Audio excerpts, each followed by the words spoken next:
Locked On Podcast Network and Odyssey present Locked On Sports Today. Aaron Judge has done it. Home run 61 on the season is in the books. What does Zach Wilson's return mean for the New York Jets? Plus, the New Orleans Pelicans are looking to change the narrative. I'm Peter Bukowski, starting your day with the can't-miss stories and biggest debates in sports. You're Locked On Sports Today. Searching all major sports. Found. Let's start with the biggest story. First, it was Roger Maris to 61 in the American League. Now, we get to add Aaron Judge to the list after what felt like weeks when everyone was just intentionally walking him. He hit a blast last night against the Blue Jays in an 8-3 Yankees win in what was also, by the way, an important game for them as they head down the stretch of the season. Joining me now from Locked On Yankees, our friend Stacey Gatsoulias. And Stacey, this has been a special season for Aaron Judge. You called it early on, predicting it could be a special season for Aaron Judge. How do you attempt, at least in this moment, to put this into perspective, given everything on the line here? I just love the fact that the numbers work out so well because it's been 61 years since Roger Maris hit 61, and now he hit 61, and it's all coming together beautifully.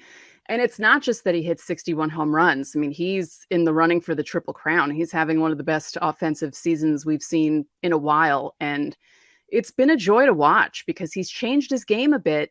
And, you know, I know people were complaining about a lot of those walks the last week. He has made it so he's not swinging at pitches that are out of the strike zone, and he's taking them. And, you know, thinking about the pressure that he had going from 60 to 61, there was a 7-game stretch of him not hitting home runs, and he wasn't flailing away at the ball. He just kept his game going. And that was probably the best part of this past week, seeing him do that. There's been this interesting discourse around this particular chase and this idea that it actually, the attention being paid to Aaron Judge undermines what we saw with Mark McGwire and Sammy Sosa, and then later Barry Bonds, and that 73 isn't really the number because of the asterisks that some people put beside those three names that I just mentioned. Given the standards in baseball now and the testing that we have for things like performance-enhancing drugs, how does this chase feel different to you versus now the contextual history that we have of those chases in the past? I don't think of those records having asterisks. And neither does Aaron Judge. He believes the real record is 73. You know, the steroid. Yeah, the steroid era happened. We have to accept it. And it's a part of history. And it wasn't just Sosa and McGwire and Bonds. They just happened to hit a lot of home runs. There were pitchers that were pitching to them that probably took steroids. But I think what Judge is doing this year, he's hit 61 so far. He's batting over 300. You know, he lowered his strikeouts. He's so much further ahead than the second guy in home runs that's also, it's almost like Babe Ruth in that sense, because Babe Ruth was always so far ahead. He's out-homered actual outfields of teams. Yeah, what he's doing this year is unbelievable because he's really like the only one. You know, with McGwire and Sosa and even Bonds, there were things going on in those seasons otherwise. And, you know, with social media and with all the streaming services and, you know, all of the people breaking in to see Judge do this, it is a lot different seeing it now. Also, I think it's important to say he is the favorite to win the MVP on a team that has a very good chance to win the World Series. It feels like that should matter here when we put this season into context. I remember talking to you back in June, maybe early July, talking about, you know, the fact that he's having this kind of season in this kind of year for the Yankees makes this all just feel a little different. Right. I know a lot of people are annoyed that so much attention is being paid to Aaron Judge, but it's the Yankee thing. It's the walk year thing. You know, he turned down the contract before the season started, and he came out and was basically just like, okay, now you can see what I'm going to do. And I mean, how can him and Lamar Jackson bet on themselves and have cashed in? Stay up to date all year on the New York Yankees by subscribing to Locked On Sports today. and the Locked On Yankees podcast on the Odyssey app, YouTube, or wherever you get podcasts. Thanks for making Locked On Sports today your first listen. Coming up, Zach Wilson is ready to make his season debut this weekend for the Jets. If you haven't tried Built Bar Puffs yet, you're depriving yourself of one of life's greatest joys. I had a Built Bar today.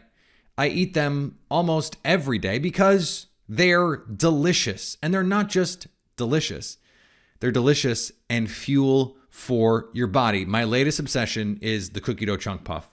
It's a miracle of modern science. It really is. 160 calories, 15 grams of protein, actual chunks of cookie dough covered in 100% real chocolate, and it delivers on all of the macros.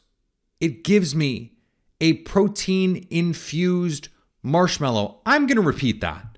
A protein-infused marshmallow. Are you kidding me? To check this out for yourself, because seeing, or I guess tasting, is believing. Go to Built.com and use the promo code LOCKED15 to get 15% off your order. That's promo code LOCKEDON15 for 15%. Finally, some good injury news in the football world. Cleveland Browns defensive lineman Myles Garrett has escaped his car accident relatively unscathed, possibly even still playing this Sunday. That would be wild. The Buffalo Bills are also looking up as cornerback Dane Jackson, who injured his neck in week 2 and was hospitalized, made his return to practice yesterday. It is a reminder, these guys are just, and I know we overuse this phrase, but they really are just built different.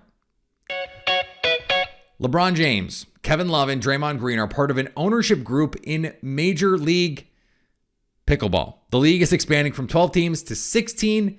Financial terms of the deal were not disclosed, but man, does it make me want to watch? It sure does. It doesn't make me want to go play, especially with a beer in my hand.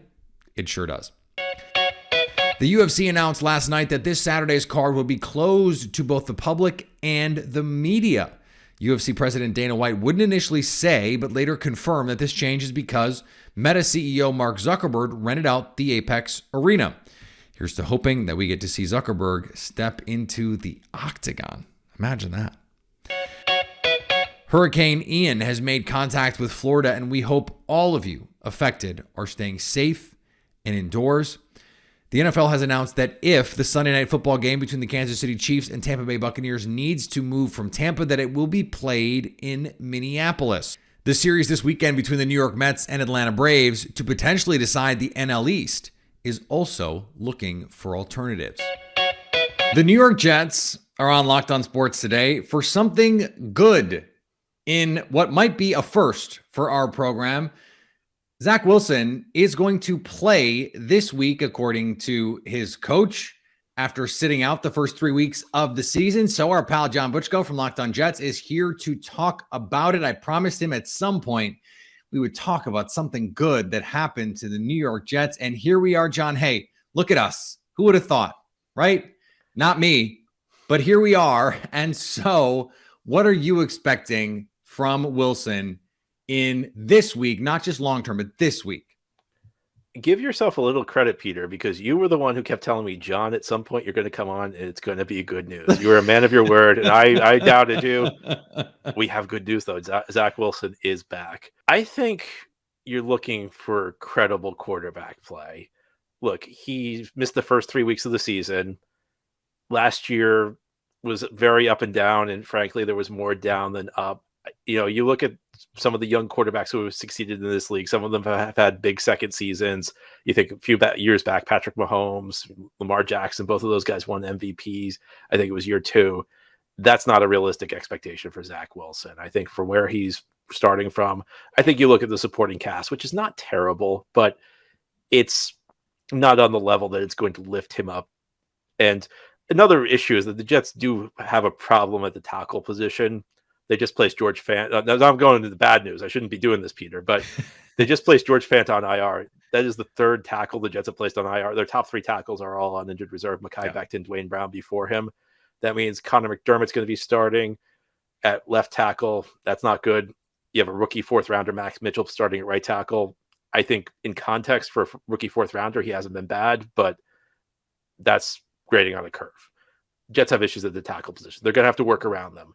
I think you want to see Zach Wilson show he's comfortable in the pocket. I think you want to see him show that he's able to slide within the pocket. That was something that was kind of lacking last year. I mean, there were moments where his pocket presence really kind of broke down. So you don't want him under duress the entire game. I think the Jets are going to have to use their tight ends to help out these tackles extensively. But I think you want Zach Wilson to look credible. I think you want him to look authoritative in the pocket. You want him to be confident when that back foot hits, and you want him to show he can deal with. You don't want him to be under pressure the entire game, but you want him to show a capability to slide within the pocket and deal with pressure. When I look at what Joe Flacco did the last few weeks, I think a cynic is going to look at that and say, well, he proved it can be done with these receivers, with Garrett Wilson, Elijah Moore, and Corey Davis, and some of the people that have been put together here. They go out and they get Breece Hall in the draft. You mentioned the offensive line issues. If you look at it as an optimist, you might say, well, look at what Joe Flacco did with this team. If Wilson is as good as the Jets hope he is, then he's actually set up beautifully to succeed. So what from the first 3 weeks do you look at and say, okay, this is how I think this should help us frame what Zach Wilson does this week and moving forward? I think Garrett Wilson's play. Garrett Wilson has looked really good. He had a 100-yard game week 2, a couple of touchdowns. He's creating easy separation. Now, you look at the Flacco numbers, they look really good. There was a lot of garbage time production in there. Sure. One thing that was clear about he also turned garbage time into not garbage time against the Browns. In fairness, yes, he did. He frequently, now the second half against the Bengals was kind of a different story. He was just throwing the ball up for grabs, but for the most part, he was very careful with the football. He did not like throwing into tight windows. He was not going to throw the ball unless he had a wide open window. And Garrett Wilson was creating wide open windows. Stay up to date all year on the New York Jets by subscribing to Locked On Sports Today and the Locked On Jets podcast on the Odyssey app, YouTube, or wherever you get podcasts. Coming up, how can Zion Williamson and the Pelicans turn things around? Here's what to look for on BetOnline, your number one spot for all of your gambling needs. Shohei Ohtani takes the mound tonight as the Angels are minus 240 favorites over the Oakland Athletics. Goodness gracious. In the early Major League Baseball slate, the Detroit Tigers are minus 130 favorites over the Kansas City Royals. And for Thursday night football, a line that has bounced all over the place, the Cincinnati Bengals are now 3.5-point favorites to beat the only 3-0 team in the AFC, the Miami Dolphins, after opening as 2.5-point favorites. That line has been as big as 4. BetOnline is always where the game starts. Host of Locked On Pelicans, Jake Madison, sat down with Antonio Daniels, the Pelicans color analyst, to talk about Zion Williamson and the Pelicans changing their narrative. To have an engaged, focused Zion that is 100% on board, if I'm a Pelicans fan, I am hyped. Like, you think about all the things that have gone wrong, the national media saying this about Zion, saying this about New Orleans, and no one wants to play in New Orleans, blah, blah, blah. Think about what happened this year with C.J. McCollum, the trade for C.J. McCollum. And the first thing he said when he got off the plane was, New Orleans is where I wanted to be. And now you bring in and sign your generational talent for the next 5 years. Man, if I'm a Pelicans fan, I'm geeked. You said something there, though, I want to touch on. I've been kind of calling this Zion 2.0 in a sense. And you just said, an all-in Zion here. We're seeing that in a way that we haven't before. And I think that's one of the biggest things, right? And maybe there were reasons for that. Maybe it was the injury and him not wanting to be around and not being in the right mental space. And he spoke to that. Right. Signing the contract extension at the Dryads YMCA, being in New Orleans around the facility this whole offseason, which he hasn't done before. He's in better shape than we've seen in a long time. And I don't like I agree with you on all of that, but you can see he just physically looks better than he has. As you said, it's a Zion that seems like more committed than we've ever really seen before. And that's got to feel so good if you're a Pelicans fan. I give a lot of credit to first David Griffin, Trajan Langdon, Coach Willie Green, and the culture that he implemented this year. Because what that did is, even when Zion wasn't here and he was in Portland and he was rehabbing, he saw what was going on here.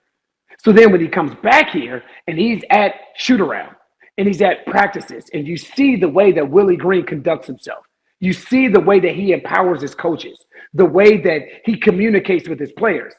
When you are on the sideline and you get an opportunity to watch something special happen, you can't wait to be a part of that something special that transpired. So when this team was 3-16, right?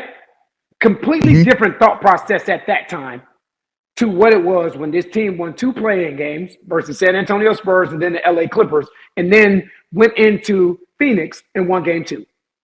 So I remember talking to Zion during that time and him saying, gosh, I want to play so bad. Like, dude, bro, your time will come. Yeah, we knew he wanted to play. It'll come. Right. He wanted to play. And I get it. And you want to play because you are watching something special kind of play itself out right before you. And when something special is playing itself out before you, you want to be a part of it. So then when that season ended, Jake, like you said, it was no longer about words. Because what people will always say about Zion, oh, why doesn't he say this? Or why doesn't he say that? And I think one of the best mottos in life in general is actions speak louder than the words. I don't care what you tell me if you don't follow it with action. But you don't have to say anything and then follow with action, and I'm on board. And what Zion has done, he has not said a lot, but he sure has done a lot. And you just mentioned and referenced a lot of it. And getting in shape, best shape I've seen him in quite some time. Being around the facility, being around the guys, he has now infused himself into the community. That's huge. That's huge when you're making yourself feel like a part of the New Orleans Pelicans community. Like, I'm with you. I'm with you. It has nothing to do with words, and it hasn't had anything to do with words for me when it came to Zion. It's all about the actions that he had displayed since the season has been over. No, look, and the biggest one, other than obviously signing the contract and everything he's doing, it's the no player option, right? It sounds like there might be some protections in there. We'll see those all come out in the future. And I don't think they matter, right? Because that only matters, as I've been saying, if they cut Zion, and that's not going to happen no matter what. The no player option, right? It just simply says, like, I want to be here. That's as big of a commitment as you can make, not getting out of this contract a year early and going to chase, another team or get more money. It's, I am fully committing to you, similar to what Brandon Ingram did, and to have 2 all-star level players, both having made an all-star team here and Zion getting all NBA votes. Both of those guys said, I want to be here. It took some of their flexibility away. That is a powerful statement. That is a powerful action, I think. You know what that's called, Jake? Changing the narrative. The great thing about the Pelicans this season and moving forward is it is all on a superstar who has at times in his basketball career looked like a generational talent. We've seen Brandon Ingram step forward. They made the trade for CJ McCollum, and they built a quality team with depth and pieces all over. It is up to Zion to make the difference. Banking on a player of his talent is exactly where you want to be as a franchise. He shows up. He looks healthy. He looks fit. The pictures and videos of him at Media Day made the rounds. He's looking jacked, cut up. He's always had big arms, but all of a sudden they look swole. They look like he's been doing bicep curls and tricep extensions and all the good ones, the spring break exercises to get you where you want to be. Banking on that guy, the guy who scores inside whenever he wants to, who is a monster on the fast break, and who can take over games with his energy, his effort, and even his defensive intensity when he wants to crank it up as a help defender especially. That is exactly where you want to be. And if anyone needs to change the narrative, it's Zion, because the narrative is about him. Can he stay on the court? Can he stay in shape? Again, banking on a generational superstar, that's how you need to change the narrative. It's a pretty good place to be. And finally, Bill Belichick has been an NFL head coach for, ever, always. You would think people would stop asking him certain questions, but some people don't learn. Does he have a high ankle sprain? Day by day. What do I look like? A doctor, an orthopedic surgeon? I don't know. Talk to the medical experts. What do the medical experts on staff say to you? Day by day. We'll evaluate him. What difference does it make to me? What do you think I'm going to read the MRI? Did anyone ask if he stayed at a Holiday Inn Express last night? I feel like this is information we could have used. Anyway. Thanks for making Locked On Sports Today your first listen. Now go make your favorite team's Locked On podcast your second listen. Coming up tomorrow, could the Cincinnati Bengals dethrone the 3-0 Miami Dolphins on Thursday Night Football? So at least until tomorrow, stay locked on sports today. Locked On Podcast Network and Odyssey present Locked On Sports Today.